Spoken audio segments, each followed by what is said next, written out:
Hola, queridos amigos, es un gusto estar una vez más con ustedes aquí en este su programa No Tengas Miedo. Hoy tenemos como invitada a la doctora María del Pilar Calva. Ella es médico cirujano, especialista en genética humana y está aquí para desarrollar un tema sumamente importante y es por qué la fecundación in vitro y métodos artificiales están prohibidos. Doctora, muchas gracias por aceptar esta invitación y estar aquí en este programa No Tengas Miedo.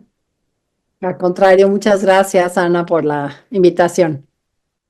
Y antes de darle inicio a nuestro programa, queremos hacerles una invitación a participar a nuestra próxima peregrinación que será en Europa, visitando Montserrat, el santuario de la Saler. Visitaremos a María Auxiliadora en Turín.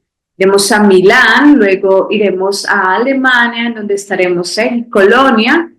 En Colonia visitaremos las reliquias de los Reyes Magos. También iremos al lugar natal de Ana Catalina Emery y al santuario de Schoenstatt. Luego estaremos en Lourdes, en el santuario de Lourdes, en Garabandal también iremos. Después de Garabandal iremos al Escorial y finalizaremos en Madrid. Las personas que quieran hacer una extensión a Medjugorje también lo pueden hacer. Así que si ustedes desean participar en esta peregrinación que estará dirigida por el padre Gerardo Piñeros, se pueden comunicar al WhatsApp número más 57 310 231 8544. Son cupos limitados, así que inscríbanse con anticipación. Bueno, doctora, empecemos con una pregunta que de pronto nos lleva a la confusión a muchísimas mujeres en nuestro deseo maternal. ¿Es un derecho ser madre? No, el matrimonio, ya sea civil o legal o sacramental, solamente confiere el derecho a usar el acto natural, que es la relación íntima esponsal, obviamente entre varón y mujer, del cual se puede derivar el don de la vida. Entonces, legalmente, si yo recibo mi papel de matrimonio civil, no me pueden acusar de que me acosté con un hombre ya casado y que cometí adulterio, sino dicen, sí, sí, estos dos, este señor y esta señora, sí están unidos civilmente, por lo tanto pueden usar el acto natural del matrimonio, pero no confiere un derecho a un hijo, porque ningún juez otorga y, pues ahí va el papelito de que ustedes tienen derecho a ser papás, ¿no? Pasa lo mismo en el matrimonio sacramental o religioso.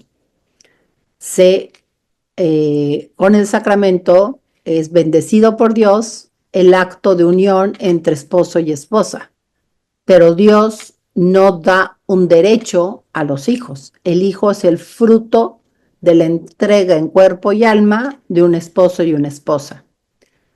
A Dios le corresponde dar este don, este regalo. El hijo es un don, privilegio, regalo que unos papás reciben al entregarse al acto propio del matrimonio.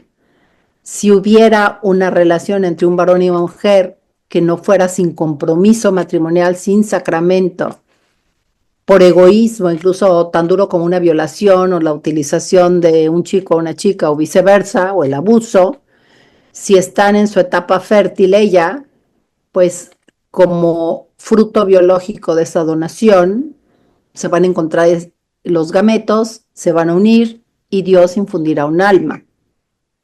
Ellos reciben ese regalo, son papás, aunque no sean esposos, pero en ningún caso la vida es un derecho, es un regalo, es un don.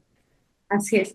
Doctora, mucha gente y muchos católicos desafortunadamente piensan que porque están en contra del aborto, eh, recurrir a una técnica de fecundación, ya sea in vitro, inseminación o cualquier método artificial para dar vida, es un acto generoso, podríamos decirlo, porque se trata pues de dar una vida. ¿Por qué está mal cualquier tratamiento como de método artificial para dar vida? Bueno, la primera razón por la cualquier tratamiento Es más, la definición de una técnica de reproducción artificial, hoy mal llamada asistida, nada más se cambió el nombre como si eso cambiara lo que es definida como lograr un embarazo por una vía diferente a la relación o entrega esponsal. Ahí ya está claramente todo lo que es contra natura, contra la natura de la ley biológica.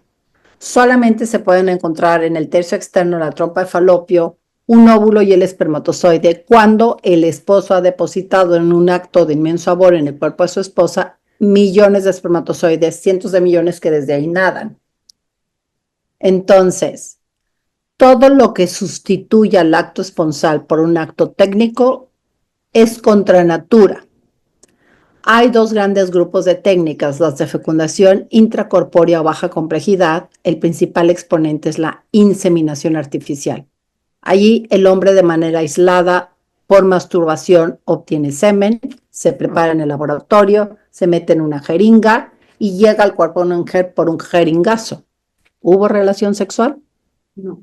No, se suplió por un jeringazo. Por lo tanto, es éticamente incorrecto también aunque no se hayan producido bebés. Ujú. En el caso de la fertilización in vitro, a grandes rasgos, y ya tú me irás preguntando, pues hay una doble sacada de los gametos y no hay relación sexual. De manera aislada, el varón, por masturbación o alguna otra técnica aislada del acto esponsal, obtiene el semen. A la mujer se le hiperestimula y se le sacan varios óvulos, se ponen en un platito de laboratorio, ahí sucede la concepción y por jeringa se regresan los diminutos bebés. ¿Por qué son ambas éticamente incorrectas? Porque se suple la lógica de Dios conocida a través de la medicina, de la unión de un esposo y una esposa para que se puedan encontrar los gametos, por un acto técnico. Entonces se cambia la visión de un hijo, es un don fruto de la donación en cuerpo y alma de un esposo y una esposa, por la lógica productiva. Se fabrica por un acto técnico ajeno a la donación esponsal a un bebé. Ujú. ¿Qué pasa con las mujeres que han decidido congelar sus óvulos, que de pronto llegan a cierta edad y dicen, no, todavía me hace falta viajar un poco más, necesito estudiar un poco más, necesito mejorar mi estabilidad económica, pero quiero ser madre, tal vez a los 40, 45, entonces para poder tener esta dicha de ser madre, mandan congelar sus óvulos? ¿Qué pasa con este sistema? Bueno, en primer lugar, es parte de lo mismo. Una mujer que manda a congelar sus óvulos necesariamente se va a tener que someter a una fertilización in vitro. Porque si no pensemos, como del congelador se meten al ovario, se ovulan y una entrega esponsal es madre. Claro. Su intención puede ser buena, pero ¿qué está haciendo está mal? Que es el medio u objeto. Lo que hacía Robin Hood era bueno, dar de comer. Pero ¿qué hacía Robin Hood para hacer esto? Robar. El Claro, problema no era el fin, sino el medio. En mi rancho dicen, el fin no justifica los medios. claro, así es. Si el medio está mal, el acto está mal. Entonces, quien congela sus óvulos, independientemente de por qué lo haga, porque quiere viajar, porque quiere llegar así a ser CEO de la Coca-Cola, porque no encuentra su príncipe azul, porque tiene un cáncer y le van a radiar el abdomen, independientemente de la razón de por qué lo haga, y que a lo mejor lo hace por una intención noble, el día de mañana ya podría ser mamá, ¿no? La verdad es que va a ser madre por un acto técnico, pero ella no va a ser mamá por un acto de donación esponsal, porque necesariamente van a tener que sacar sus óvulos del congelador, descongelarlo, la mayor parte de las veces la verdad es que ni sirven para ser fecundados porque se desgastan en el congelamiento los óvulos, no así los espermatozoides, y entonces van a necesitar usar una técnica de fertilización in vitro. Ujú. Entonces, además, entonces cabe la tentación de que por qué tiene que ser cuando ya encuentra el príncipe azul, Claro, porque fruto del matrimonio, si ya los tengo congelados, pues nadie te mereció, aquí a ti solita, te sí, los fabrico y te hago una mamá sola, que cumple su capricho de ser mamá, pero que ese hijo no es fruto del matrimonio, porque ni siquiera ha habido matrimonio. Claro. Porque tiene que ser yo mamá solita. Si a lo mejor no me mereció, yo ya me disgusté con los varones y quiero buscar una relación de mujer a mujer. Ujú. Los tengo guardados, hay una donación de semen como en el primer caso. Bueno, es que los congelé y el príncipe azul ya se murió, pero dejó guardado semen también congelado y entonces pues usan un semen de alguien post-mortem. Y te puedes imaginar todas las variantes que se te ocurren. Sí. Esto parece película de ciencia ficción, pero es una realidad.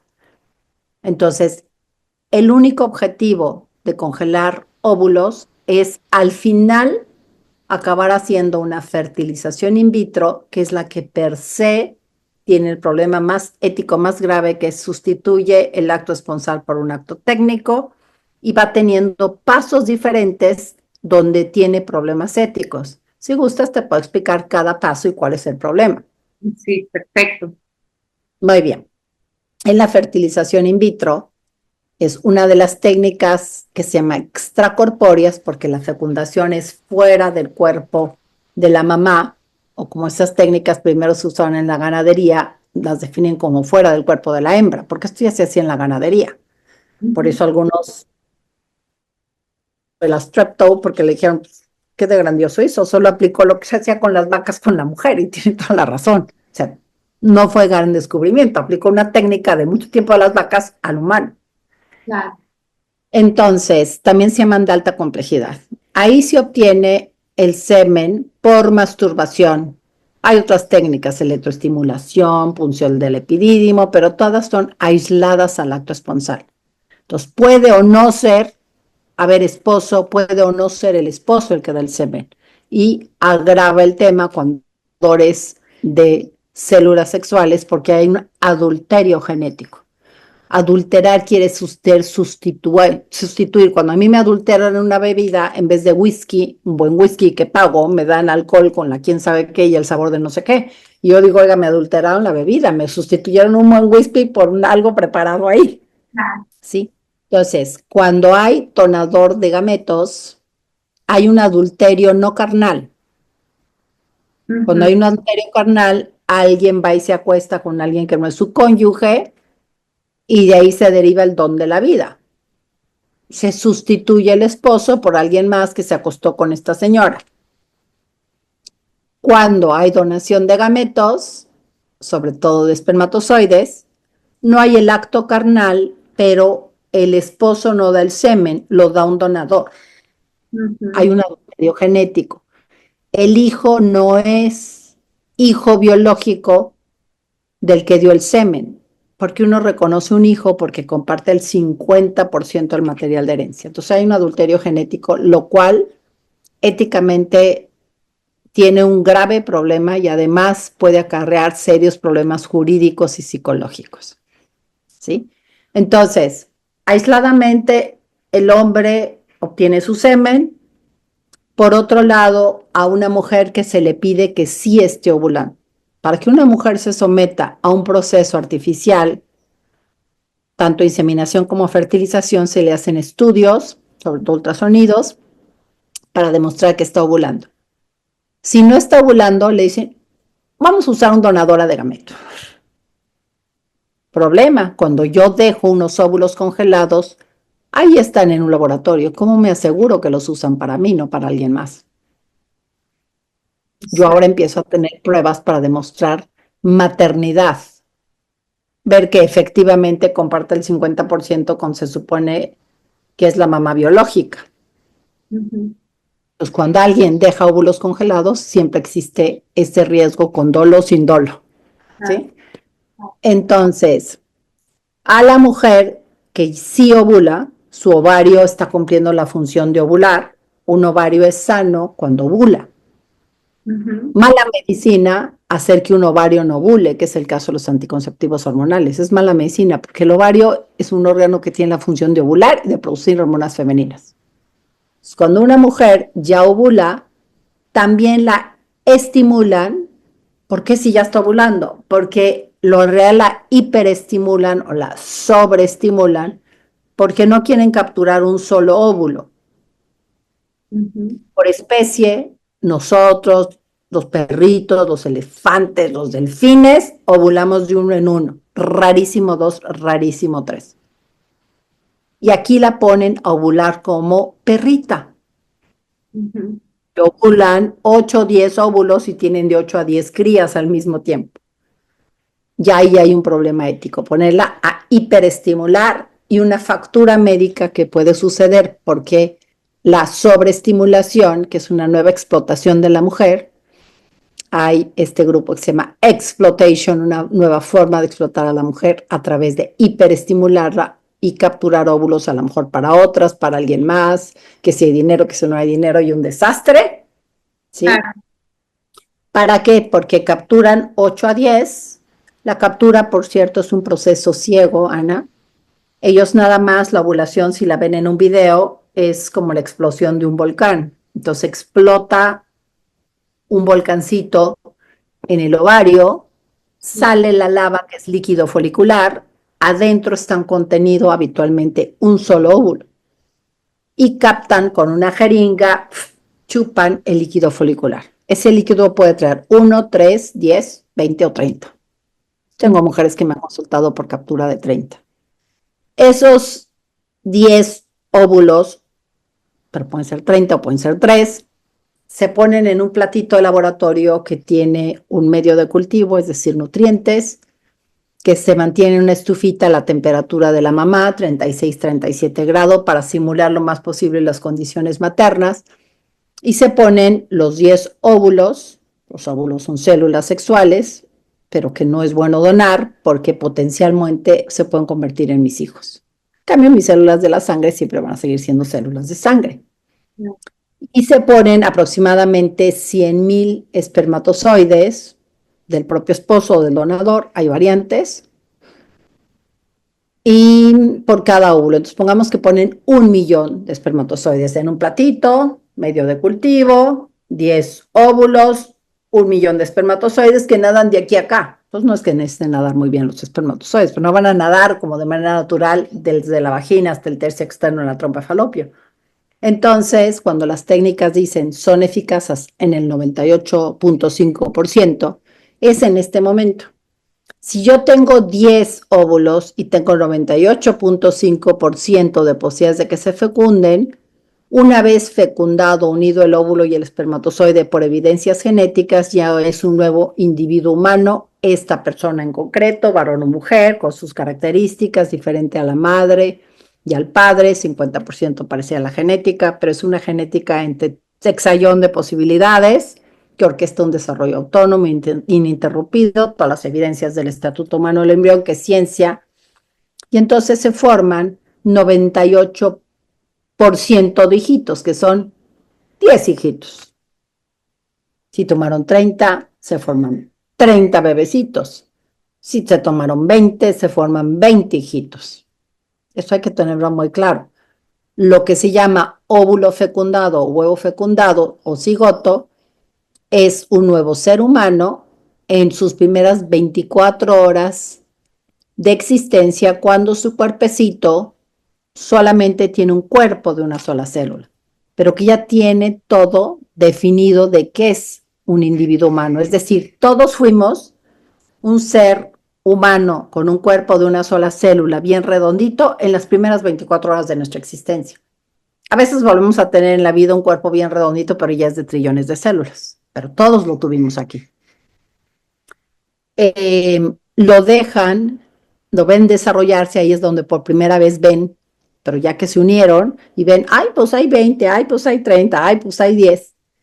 Y lo siguiente es también terrible. Como Basta. solo van a pasar de 3 en 3, porque pensaron, 3 nos da más oportunidad de que uno se implante, pero no más de 3, porque si se implantan todos y son 7, ¡ay! Es un embarazo difícil para la mamá, difícil para los bebés, los septillizos. Uno de 3, pues todavía es llegadero. Entonces, pues decidieron 3, Ujú. ¿sí? Entonces, ¿cómo seleccionan de esos 10? ¿Cuáles 3? o de esos 30. Los seleccionan por características biológicas. Si tú seleccionas seres humanos por características biológicas, es una ideología que ya vivimos en la historia y que hoy estamos viviendo en cada centro donde se hace esto, que se llama eugenismo. Lo que hacen es seleccionar por las características de la raza perfecto. ¿Cuál es el que está más perfecto? Hay distintas clasificaciones en la literatura.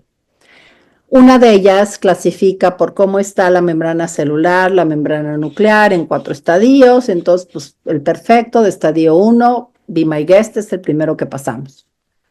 El 2, pues pasable, lo podríamos ya pasar. 3, 4, pues ya tirarlo a la basura. ¿Qué estamos tirando? ¿Qué estamos desechando por características biológicas? Diminutos seres humanos. Hijos de unas personas que de manera paradójica desearon tan tremendamente un hijo que por eso pagaron lo que pagaron y no se dan cuenta de lo que están haciendo, ¿sí? Entonces, 3 son pasados al útero de la mamá o tristemente al útero de otra persona a la cual le pagan o no por gestar al hijito. Ahí viene todo el capítulo del útero subrogado, mamá subrogada, vientre subrogada. Yo digo mamá gestante porque pues, aunque no tenga su genética, sí es una mamá que gesta porque se crean las relaciones hormonales del embarazo con una mamá, ¿sí? ¿Qué le sucede al resto? Los de peor pronóstico, pues por características biológicas los desechan, como los metían a las cámaras de gas. Otros los dejan vivir, pero ya sin hacer cosas forzadas, entonces pues iban a la cocina. Entonces los congelan en espera por si los llegan a usar, y otros son los que les dan más valor, un valor dado características biológicas, o sea, son los más eugénicos, ¿no? Y entonces son los primeros que pasan. De los 3 que pasan, no sabemos cuántos se implantan. No más del 60-70% por cada 100,000 ciclos, no por cada intento se implantan. Todos los demás son diminutos seres humanos de menos de 20 semanas, que no son expulsados propiamente del útero, como es la definición del aborto en la medicina, pero que al regresarlos a su lugar donde deberían de estar, no se implantan y son abortados de manera provocada. La pérdida para tener un hijo es importante. Yo suelo decirle a mis pacientes, tú añoras un hijo de manera desesperada. Vas a someterte a todo, vas a pagar carísimo. Y supón que tuvieras 8 de jalón y estás feliz con tus 8 y llega una hambruna terrible y te dicen, mire, si quiere darle de comer a los 8 no va a poder. Quédese con uno, usted dice cuál, y los otros 7 yo me los llevo y los desaparezco. ¿Sería yo capaz como papá y más un papá que ha deseado tremendamente unos hijos? Decir, llévate estos 7 y desaparecerlos. Pues no, lucharía por la vida de todos, porque quien no ha podido ser papá tiene todavía un valor mucho más grande al hijo que no ha llegado. Pues no sé si se dan cuenta de lo que está pasando, ¿sí? Claro. Los que se quedan sufren 2 posibles caminos. Unos se les deja morir en el platito laboratorio porque se siguen desarrollando ahí, no pueden desarrollarse ahí más del 3er día, y al 4.º día, como pasaría naturalmente, es cuando llegan al útero, se pegan a lo que tiene al lado para formar la placenta y sacar de ahí comidita. Se pegan al vidrio si los dejan 4 o 5 días, ¿y qué sacan del vidrio? Nada, no pueden formar una placenta, la podrían formar, pero pegada a un vidrio del cual no pueden sacar nada. Esos embriones que se quedan en el platito se mueren. Y el restante es congelado a unas temperaturas terribles para ellos. Los embriones se guardan y están a 36-37 grados, que es la temperatura materna. Pero para congelarlos los meten a cámaras de criopreservación que les bajan la temperatura de 36, de más 36 a menos 196 grados. Si disminuyen más de 220 la temperatura. Esto es algo muy agresivo para el que es. ¿Cuánto tiempo pueden durar ahí en el supuesto freezer? En eso, tiempo puede durar esos embriones ahí congelados? Bueno, algunas veces no son embriones, son cadáveres de embriones porque per se el congelamiento es muy agresivo y algunos los matan, el descongelamiento también. No podíamos saber porque esto es contra natura. Claro. Mujer no va caminando esquimal y se le cae su embrión, se queda en Siberia y vemos cuánto tiempo lo pueden congelar. O Sí. sea, es algo que Ay, hicimos Greta. y por primera vez se está aprendiendo. Sí, Sacaron un conocimiento de la manga, porque no había de dónde sacarlo, y sacaron 5 años. ¿Por qué dijeron 5 y no 3 y no 10? No lo sé. claro. Sí, sí, Habían dicho 5 años, ¿no? Porque es un término legal que se usó. Y entonces cada 5 años hay que pagar la anualidad del congelador, porque no se pueden llevar a casa, porque los congelados de casa no tienen menos 196. Y si cada 5 años no renuevan el contrato, pasan a ser material biológico de investigación y los tratan como que es a los quienes, hijos de alguien. claro. Eso Sí, tienen sí, que entender el todas las problema, personas. sí. Entonces, actualmente, que yo sepa, el que más tiempo ha permanecido congelado en la sacado, no me acuerdo si es 12 o 20 años. Wow, sí. De que hay uno de 50 y si lo sacan del congelador, o sorpresa que capaz que sí, lo sacan. Y lo más extraordinario, Ana, no es solo el tiempo. ¿Qué tiene congelado ese diminuto ser humano? ¿La vida? No, porque si fuera la vida, casazo de resucitación. Claro, Quien estuvo muerto 5, 10, 15 años y lo resucitaron. exacto, No, están vivos, está congelado el tiempo para ellos, lo claro, cual filosóficamente, humanamente, es terrible de lo que estamos hablando. claro, Y eso sucede en cada centro. Yo el único lugar que no he podido visitar en estos centros son las cámaras de criopreservación. Lejeune les llamaba campos de concentración donde no hay policía, no hay alambre de púas, no hay soldados con pistolas. sí, Hay temperatura. Entonces, mientras están a esa temperatura, están como en garrote semi, congelado el tiempo, ¿sí? sí, Es una cosa terrible. Y sí, más la situación de abandono por diversos motivos que muchos diminutos seres humanos sufren. claro, Congeladores que se vacían cada X tiempo sin darle su dignidad de persona. claro. Doctora, hace más o menos como unos 2 años, creo que fue como en el 2023, salió una noticia en donde existía la preocupación porque existían millones, millones de embriones congelados y como que buscaban a mujeres que desearan gestar. ¿Qué pasa en esta situación? Porque hubo también confusión hasta en la misma iglesia, en donde pensaban que podía ser un acto bueno, porque lo único que iban a hacer era como ayudar para que esos embriones, porque total los embriones ya estaban gestados. Entonces lo único que iban a hacer era prestar su vientre para que pudieran gestar y pudieran tener vida. ¿Cuál es su opinión frente a esto? Ya estaban concebidos, pero no estaban todavía gestados, porque después dijiste para que los gestaran, ¿sí? Ah, Entonces sí. ya estaban fabricados, ya habían iniciado su vida, pero les faltaba gestar la mayoría, estaban detenidos en el tiempo entre el día 2 y 3 de existencia.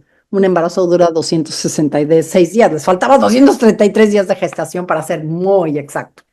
Claro, Creo que mi opinión no valga la pena. Yo diría qué dice la ética, la ciencia de la ética y qué dice el documento del magisterio. Yo no soy nadie para dar opiniones. Yo me pongo a estudiar una ciencia que se llama ética y me acerco a estudiar los documentos de la iglesia y yo sorpresa va perfectamente con la ética universal. sí, Entonces, mejor te voy a decir lo que dice ahí más que mi opinión. Éticamente no es correcto por la misma razón que los procesos heterólogos y los vientres de alquilar no son, ¿no? Por ley natural, una mujer da su óvulo, pin cae en la trompa. Por un acto esponsal, obviamente con su esposo, porque no debería de tener actos de adulterio ni fornicación, ujú, llega el semen del esposo a ese tercio externo, se unen, se forma Miguelito Sánchez Jiménez, el papá le dio la Y, le dio la mitad material de herencia, por eso es hijo Sánchez, y la mamá Jiménez le dio su material de herencia. Entonces viaja Miguelito Sánchez Jiménez por la trompa de Falopio. Esta no es una historia, no es una metáfora, es una realidad científica, que simplemente le pongo nombre y apellido por acercar más a la gente de lo que es esta realidad. Pero esto se ve en un libro de embriología, en todos los libros de embriología. Cuando llega al quinto día al útero o matriz, se pega a lo que tiene al lado. Lo que tiene al lado, gracias a Dios, es un útero, no es un frío platito de laboratorio, y ese útero tiene la mitad de la genética del bebé, porque ha viajado en su mamá, que le dio su material de herencia. Entonces, por ley natural, alguien se implanta en el útero de su mamá biológica. Esa es la ley natural. Y nace de su mamá biológica. Por eso las leyes del derecho civil, antes de hacer todas estas cosas, entonces aquí está haciendo modificadero de leyes y no hay ninguna ley que contemple todas las aristas, se definía como la que pare. Seguramente el Código Civil de sus países, de México y de todos los que paso, que son códigos civiles que vienen del derecho romano, dicen la mamá es la que pare. Es obvio. Si lo parió, esta es su mamá. No hay ningún otro cuestionamiento, es obvio, ¿no? O sea, cualquier persona sabe que el becerrito que nació de esta vaca es hijo de esta vaquita, no de la que está en el otro corral. Exacto. Sentido común, sentido común. El sentido más común que a más grados académicos vamos perdiendo, la gente más sencilla lo tiene clarísimo, clarísimo. ¿Eh? Entonces, ¿cuál es el problema ético de gestarlos por alguien más? Que la intención sea muy noble, sacarlos del congelador. Es contra natura que un bebé se pegue en el útero de otra mamá. Dado el medio y las circunstancias, no sería éticamente correcto. Es decir, es como decir, Robin Hood robó para dar de comer porque quería que lo adularan o lo adulara, ¿no? Pues, ¿dónde hay un problema ético en el que hacía, robaba? ¿Por qué lo hacía? Porque lo querían adular, ¿sí? Entonces, no es correcto, aunque el fin sea correcto, porque el medio no es correcto, es contra natura. Entonces, ¿por qué yo diría, en el caso de que los gesten para darlos en adopción y gratis o los adopten, está bien? Pero si los gestan para venderlos o maltratarlos, ahí está mal. No, no, lo que hace que esté bien o mal, primeramente, es que no están en el útero que deberían de estar. Claro. Además, hay un impacto ético sobre el matrimonio. Hay una gran diferencia entre una adopción prenatal y una adopción postnatal. Cuando hay una gestación natural, la mamá y el papá, que son los esposos, deber ser. Hay otras formas de empezar la vida, pero no tienen sus problemas éticos, ¿no? Por relaciones pre y extramaritales, porque no es sacramento el matrimonio, que sí se puede dar, pero no está bien, ¿sí? Empiezan a ser papás al mismo tiempo. ¿Por qué? Porque papá dio la mitad del material de herencia, mamá dio la otra, se unieron en este acto de inmenso amor, unitivo entre esposos, ¿verdad? Después, claro, la mamá lo gesta, pero el papá ya participó, ya es papá del niñito. Y nace el niñito, mamá lo conoce, y en ella, papá por primera vez lo carga, la mamá ya lo había cargado, pero el papá ya había participado con ella, o sea, mantuvo el vínculo matrimonial. Claro. Cuando hay una adopción postnatal, papá y mamá no participaron con biología, papá y mamá no participaron en gestación, papá y mamá son papás adoptivos porque hacen una serie de trámites muy serios para adoptar un hijito. Y la Sagrada Familia, como modelo de familia, no se formó por una paternidad biológica, sino por una paternidad espiritual de adopción. El patrono de las adopciones es San José, porque él forma su familia con Jesús, que no es su hijo adoptivo, y es tan papá o más que si hubiera sido uno biológico.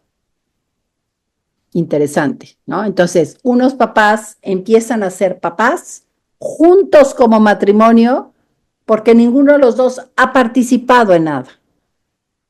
Y es un acto de gran generosidad una vocación a la que puede haber alguien que tiene 5 hijitos y tiene la vocación de adoptar y adoptan un sexto y un séptimo, cuando sí han podido ser papás biológicos. Y hay papás biológicos que no reciben esa vocación y no tienen la fuerza que adoptar, ¿no? Pueden buscar otra forma de fecundidad espiritual, como lo dicen los documentos de la iglesia. ¿Qué pasa en una adopción prenatal? Papá y mamá no participan con gametos, ¿estamos de acuerdo? Ujú. Ese hijito no es fruto de la donación esponsal.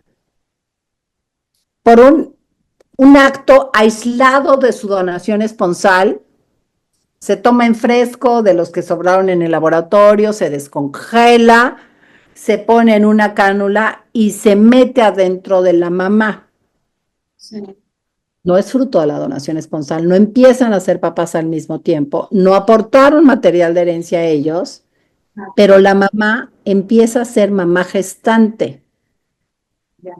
Es decir, ella ya tiene una adopción biológica, por llamarlo de alguna manera, porque está gestando, se pega ahí, se le para la regla, le dan náuseas, se crean las interrelación química, psicológica, se encariña, después el bebé la pone a producir leche y todo. Hay una disociación con el acto matrimonial y afecta el vínculo matrimonial. Y el papá empezará a ser papá cuando lo cargue, ¿no? Aunque hubiera firmado los papeles desde el principio, no es solo una participación de los dos legal. Ya hay una participación biológica de la mamá cuando no hay participación biológica. Entonces, por esa razón, éticamente es incorrecto, como por la misma razón que los procesos con gametos donados tampoco, porque este hijito no tiene la genética ni de la mamá ni la del papá. Y si tú dices, bueno, donación de gametos es un adulterio genético, porque aquí no, Ujú. porque aquí sí está bien. Claro, en el relativismo ético, por las circunstancias, digo, una mentira blanca está bien, una negrita no. ¿Por qué? Ah, porque esta es de color blanco y esta negra, ¿no? Las dos están mal. Las circunstancias pueden hacer menos mal algo, la blanquita, más mal algo, la negrita, pero no la pueden hacer bien. Claro. Problemas del relativismo ético. Eso es lo que diría la ética universal, no es mi opinión. Se puede razonar con el razonamiento del acto humano, los 3 elementos que están en todos los libros de ética. Yo solo aplico las matemáticas del razonamiento ético. ¿Qué ha pasado desde el punto de vista del magisterio? Hay 2 documentos que tocan sobre este tema de las técnicas de reproducción artificial. El primero, de 1988, se llama Donum Vitae, el don de la vida. Salió poquito después de Familiaris Consortio de San Juan Pablo II. Este no es una encíclica, es un documento de la Congregación de la Fe. Por supuesto, un papa firma un documento de la Congregación de la Fe, es firmado por Juan Pablo II y es elaborado por la Congregación de la Fe bajo la dirección del Papa Ratzinger, después Papa Benedicto XVI. En ese se contemplaron varios temas de los que hemos hablado, pero no se dijo nada sobre la adopción de embriones sobrantes, como que no alcanzaron a estudiar el tema completo como para ya pronunciarlo oficialmente. Entonces, 20 años hasta que después, en 1988, el 8 de diciembre de 1988, Día de la Inmaculada Concepción, cuando el Papa Benedicto era papa y él afirma como papa, sacan otro documento, la Congregación de la Fe, ahora el presidente era el cardenal William Levada, si no mal recuerdo, y ahí ya se habla sobre la adopción de embriones sobrantes en el numeral 19, que es uno de los numerales más duros que he leído en documento de la Iglesia y en un documento de ética. Y ahí explica lo que ya expliqué yo, o sea, toma todo lo del razonamiento ético, tiene varias referencias al Evangelium Vitae de San Juan Pablo II, usan incluso unas palabras que él pone en el Evangelium Vitae que dice que los embriones congelados que siguen en estado de congelamiento es una irreparable, grave injusticia. Eso es lo que significa. Si no se puede reparar, a menos de que los papás de ellos regresen. Porque el deber ser es nuevamente la ley natural, es que ese bebé se acabe pegando en la pared del útero con el que comparte 50% material de herencia. ¿Qué hay que hacer? Aquellas mujeres que nos estuvieran escuchando, médicos que se dedican a esto, catequistas que platican, ¿verdad? Orientadores familiares, que sepan que aquellos que se han sometido a procesos de fertilización in vitro, tengan o no ya hijitos, estén o no con el esposo, esas mamás tienen la obligación de regresar al centro donde se hicieron esto a preguntar si no quedaron bebés congelados, porque solo ellas, en un acto plenamente ético, son las que las pueden sacar.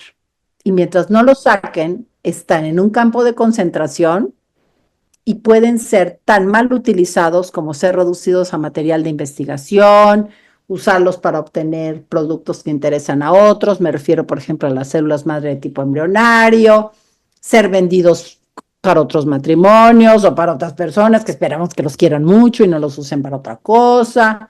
No, esto no es una novela, no es un Netflix. Sí podemos hacer una serie, pero son realidades que la gente con una visión corta de, no, pues la ciencia avanzó y yo quiero ser papá y vamos a dar vida de una manera que no, se toma licitud a todo. Es como si decimos, Robin Hood hacía bien porque de alguna manera iba a dar de comer a los pobres. No, pero no lo podía hacer robándole a los demás. Claro. Está bien que le haya que dar de comer, pero no todo medio es éticamente correcto, ¿sí? Entonces, ya en Dignitas Persona hay un pronunciamiento oficial del magisterio en el numeral 19 donde explica que aunque es loable la intención de sacar del congelador embriones mediante la adopción prenatal, no es éticamente correcta por las mismas razones que no es correcto el útero subrogado ni los procesos heterólogos. Sí, Más o menos eso. así es. Doctora, ¿qué pasa cuando, o por qué razón mejor? Hoy en día los diferentes países están haciendo mayores inversiones en todo tipo de tratamientos artificiales, o sea, prácticamente los están ofreciendo gratuitos cuando años atrás valía bastante dinero, era muy difícil acceder a un método artificial para poder procrear. Hay métodos como la naprotecnología que ha sido aprobada por la Iglesia, pero ¿por qué razón el Estado no invierte en esto, en este tipo de proyectos y por qué hace falta como la mayor promoción hacia este tipo de métodos que son naturales y que están aprobados por la Iglesia? Y de paso también, si usted nos puede dar una referencia también desde la parte bioética de este método, una protecnología. Bueno, ¿por qué lo hacen? No lo sé, porque yo no puedo meter a la mente que hace las decisiones legales, ¿no? Yo no soy su Claro. conciencia, no sé qué está en su conciencia. Yo lo que puedo decir es que la mayor parte de los errores éticos, y este es uno de ellos, el interés es un fortísimo interés económico o un interés de poder. Yo no creo que los médicos que hacen esto se hayan vuelto madres de la caridad.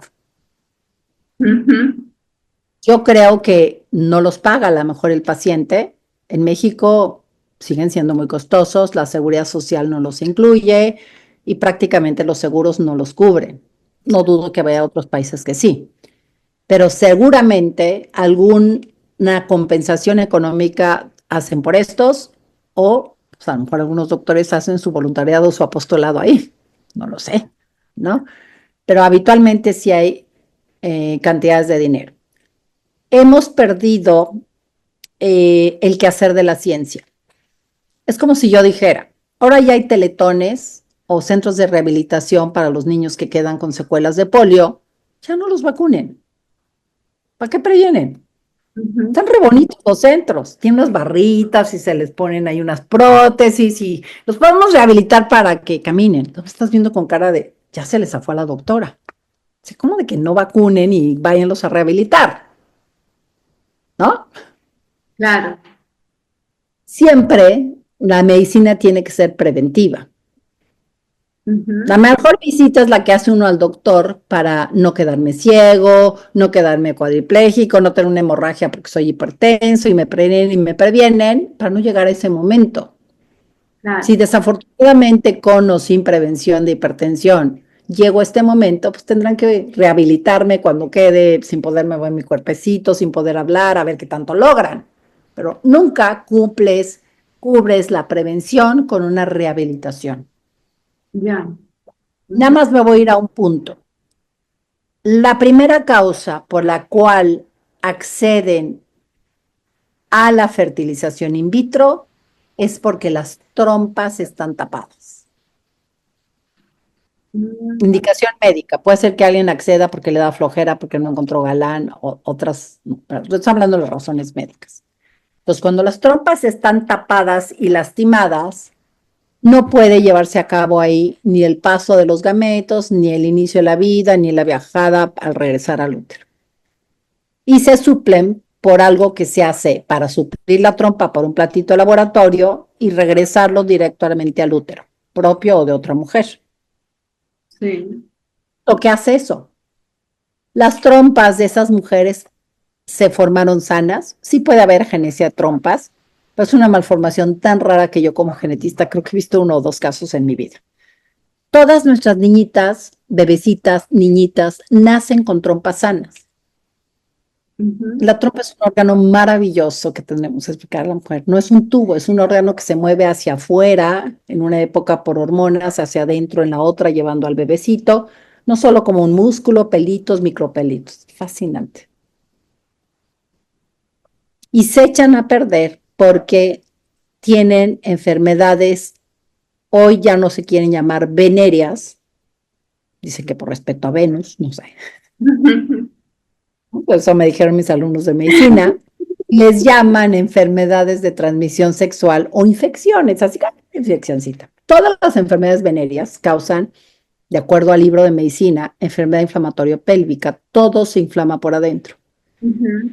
Las salpinges son las trompas que tienen una luz delgadita como un caballete. Se inflaman y ¿qué creen que pasa? Se pegostean. Cuando a ustedes se les inflama algo, se pega una parte con la otra. Más como está, las enfermedades venéreas son microbios, bacterias o virus, se contaminan tremendamente. Ujú. ¿Cuál sería la mejor manera de prevenir un dolor de no me puedo embarazar porque tengo las trompas deshechas? Pues no tengas enfermedades venéreas, no te arriesgues a tener salpingitis y a que se te cierre aquello. ¿Cuál Claro. es la mejor manera de prevenir una enfermedad venérea? Abstenerte hasta el matrimonio porque a más promiscuidad sexual, más posibilidad de que te encuentres a alguien contaminado. Y esto no lo digo yo, lo han dicho los científicos del Centro de Enfermedades Infecciosas de Atlanta, el doctor Green, por ejemplo. Claro. Dice, quien se acuesta con alguien se acuesta con todos los que se ha acostado esta persona desde el punto de vista infeccioso. Así es.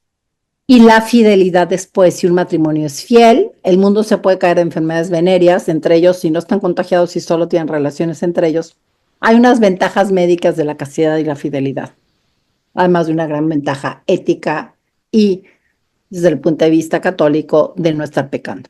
Pero también hay ventajas médicas. ¿Por qué no hacemos prevención? Porque Ujú. primero se gana de hacer vidas promiscuas porque vendemos anticonceptivos y después ganamos de la venta también de muchos hormonales que ahora se necesitan para fabricar bebés. ¿Ves el negociazo que es? Y en el Inter, bueno, pues hubo abortos provocados y después acá hay otros y bueno, desastre, porque todo lleva una ganancia económica. Ujú. Esa es la razón. Entonces, primero hay que prevenir, después hay que diagnosticar. Entonces ya no diagnostica, pues primero paga esta, después paga la otra y si no funciona, pues ya va y adopta. Pues si alguien tiene un problema en la trompa y le dan un jeringazo al útero de espermatozoides, no le va a ayudar, pero no les importa, se la pagan. Ah, pues no funcionó, pues ahora pague la que sigue. Verdaderamente es así. Entonces, ¿qué hay que hacer?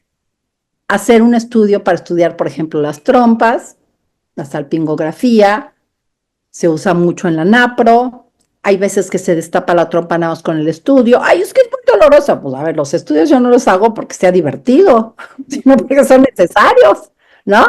Ya. Y la NAPRO tiene un buen avance en experiencia en tratar trompas lastimadas por diversas razones. No es la única las enfermedades venéreas, la endometriosis, que no tiene que ver con las enfermedades venéreas, pues también hay que reparar esas trompas. Entonces, Operar unas trompas que están tapadas para destaparles, que es hacer casi una cirugía plástica de las trompas, pues es buena medicina. Ya se da la relación esponsal y el hijo es fruto de la donación. Entonces, la medicina debe prevenir, debe diagnosticar, debe tratar y únicamente en casos extraordinarios debe de rehabilitar, pues la rehabilitación debe ser siempre éticamente correcta. Claro, sí. Por decirte, yo no puedo decir, este niñito no puede mover sus piernas, atrapen otro, corten las suyas y pónganselas a este. Sí. Ay, no estoy rehabilitando, sí, pero no es éticamente correcto lo que estás haciendo para rehabilitarlo. Entonces, que yo diga rehabilitar no necesariamente quiere decir con aquello que no es correcto. Claro. Entonces, ¿qué está pasando? Un interés fuerte económico, nos han secuestrado la ciencia, ya los científicos a veces ya no pensamos, ya no decimos, a ver, este es el orden de la medicina. Entonces nos han secuestrado la capacidad científica de razonar, nos han secuestrado el sentido común, nos han secuestrado los valores universales, nos han secuestrado la verdad y esto es un desastre. Claro. Pienso yo que en el fondo. Doctora, ¿hay un límite de edad para hacer uso de este método de la naprotecnología, como para recomendarle a familias católicas, parejas católicas? Bueno, eh, la naprotecnología es la que inicialmente se posicionó como el nombre para hacer esto. Hay algunos otros protocolos que también ayudan en asistir, no en suplir. Por ejemplo, está FEM, Fertility Education and Medical Management, proveniente de un grupo de jovencitos que Naciones Unidas cabildean, que por cierto en la mañana les di una conferencia sobre el útero subrogado en inglés. Son muy valientes, ahí están, dicen que es terrible lo que se viene en marzo en este tema. Ahí en Naciones Unidas, entonces hay diversos protocolos ya, ¿no? Y algún médico puede tener su protocolo personal, ¿sí? Entonces, yo cambiaría la pregunta. Una mujer me llega y me dice, doctora, yo me casé a los 40, me esperé 3 años y empecé a buscar bebé a los 43, ¿me puede ayudar a que todavía sea mamá? ¿Cuál es mi respuesta? Mientras no llegues a tu menopausia, todavía podrías llegar a ser mamá. Obviamente, a más edad, arriba de los 40, los ciclos en que se ovula son ya más espaciados. Pero si una mujer tiene solamente la mitad de los ciclos en los que ovula o menos de la mitad, si yo logro identificar, algunas podrán llegar a NAPRO, la mayoría de mi población no llega a NAPRO porque es gente muy pobre. Ujú. No tiene para hacer un Zoom, no tiene para pagar una consulta, no puede ir a no sé dónde. Entonces yo quiero animar a esa gente sencilla, que seguramente va a ver también tu programa, la que puede llegar a NAPRO muy bien, la que no puede llegar, enseñándole muy simplemente a graficar con el método de la ovulación, que es un método muy simple que se explica de la Tierra, ¿sí? Es que se pongan muy románticos en la etapa de lluvia. Les damos algunas vitaminas sencillas, no tenemos economía para mandarles laboratorios porque son súper caros los hormonas sexuales. Pues ahí nos vamos como podemos y logramos una tasa buena de embarazos. Entonces, ¿cuál era sería mi recomendación? Mientras no hayas dejado de arreglar un año y ya no ovulas, ahí sí ya no puedes ser mamá. Ujú. Tú puedes fabricar un hijo, ¿no? Pero no puedes serlo tú. Antes de llegar a ese momento, toda mujer puede buscar ser mamá. Ojo, no posterguen la edad del matrimonio cuando encuentran antes con quién casarse. Habrá quien no encuentre, bueno, pues no se trata de a fuerza encontrar. Me llegó a los 40, pues a esa hora empezamos a intentar. Ujú. Pero no me posterguen porque muchas buscan realizarse como profesionistas y ser CEOs de Coca y ya por ahí de los 40 empiezan a ver si van a buscar a alguien para casarse o no y dejan pasar el tiempo. La mejor década para el embarazo es entre los 20 y los 30. Claro. Entonces, si es factible, no me posterguen el matrimonio y ojo, no me posterguen la edad de invitar a los hijos a la existencia. Porque es más fácil en esa década que ya en los 40, no quiere decir que no se pueda, ¿sí? Y habrá que ayudar a identificar los periodos de fertilidad. Ujú. Si hay la capacidad de estudiar, si hay la capacidad de resolver problemas por cirugías, microcirugías que son costosas, adelante. Si no hay posibilidad, con lo que podemos hacemos. Ujú. Pues Muchas veces, gente muy sencilla, nada más necesita ciertas vitaminas y eso, porque están desnutridos y por eso no lo logran, ¿no? Y lo vamos haciendo como podemos, a veces con $25, que es lo que tienen, pues con eso las ayudamos, ¿no? Las que puedan llegar, pues sí, es muy recomendable la naprotecnología, el FEM, el protocolo de tu doctor, que no suple el acto esponsal por un acto técnico, sí. sino que asiste verdaderamente el proceso natural. Esa es la definición. Doctora, ¿y cómo podrían contactarse con usted o con la persona encargada de brindar este método asequible a las personas de bajos recursos? ¿Quieres? Te mando para que después lo publiques con el video. Pues tengo mis redes que están como Drapilar Calva, Sí, eh, mi correo que es más fácil, que es drapilarcalva de doctora, todos minúsculas y sin puntos, @gmail.com. ¿Sí? sí, Nos estamos frecuentemente dando los cursos, casi siempre acabamos uno y estamos ya empezando el siguiente. Y la planificación familiar natural no es para cerrarse a la vida, es para ayudar al matrimonio a abrirse a la vida, claro, porque si ella no se valora y no sabe el gran don que es dar vida, difícilmente se va a abrir. Solo cuando hay una circunstancia grave que casi siempre debe ser temporal, pues le enseñamos a espaciar los hijitos y tiene una utilidad grandísima en aquellos matrimonios que están batallando para ser papás. Se llama el método de la ovulación. claro, muy lindo. Pues doctora, muchísimas gracias por participar en este programa.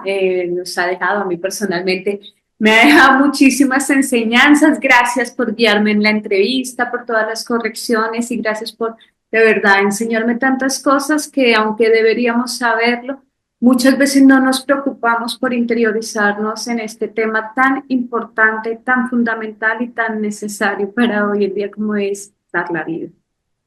De nada, Ana, gracias, al contrario a ti, gracias por la invitación. Bueno, y a ustedes, queridos amigos, también muchas gracias por seguirnos. Los invitamos a escribir sus comentarios o sugerencias al correo electrónico no tengas miedo @gmail.com. Y recuerden que quienes deseen participar en nuestra próxima peregrinación a santuarios marianos de Europa pueden comunicarse al WhatsApp número más 57 310 231 8544. Es el 6 de octubre y contaremos con el acompañamiento del padre Gerardo Piñeros de Medellín. Muchas gracias y que Dios los bendiga.